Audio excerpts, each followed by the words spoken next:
Yellow Vest protests, Macron condemns anti-Semitic abuse.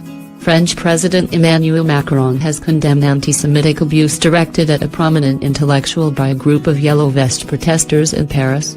Police stepped in to protect the philosopher Alain Finkielkraut after he was bombarded with insults and anti-Jewish taunts in the French capital.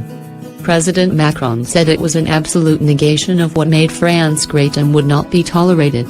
Tens of thousands took part in anti-government protests on Saturday. Police used tear gas to control the crowds as the so-called Yellow Vest demonstrators took to the streets across the country for the 14th consecutive weekend. In Paris on Saturday, officers intervened to form a barrier after a group of individuals involved in the march confronted Mr. Finkielkraut and started verbally insulting him.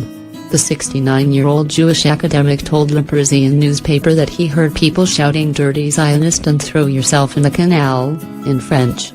He told newspaper Journal du Dimanche he felt an absolute hate directed at him, and would have been afraid for his safety if the police were not there, although he stressed that not all of the protesters were aggressive. Mr. Finkielkraut, the son of Polish immigrants, has previously expressed sympathy for the protesters, but also voiced criticism of the movement. He said that President Macron had spoken with him by telephone on Saturday to offer his support.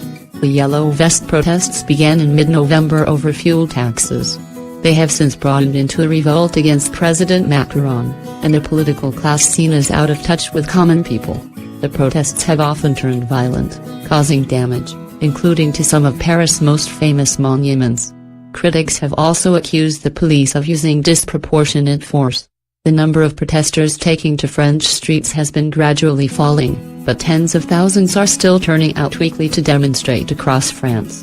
France's Interior Ministry said a total of 41,500 people took part in protests across the country on Saturday, including some 5,000 people in Paris, although the organizers of the march said many more attended. "We are 15,000. In Paris, that means the movement is increasing," demonstrator Jerome Rodriguez told AFP news agency.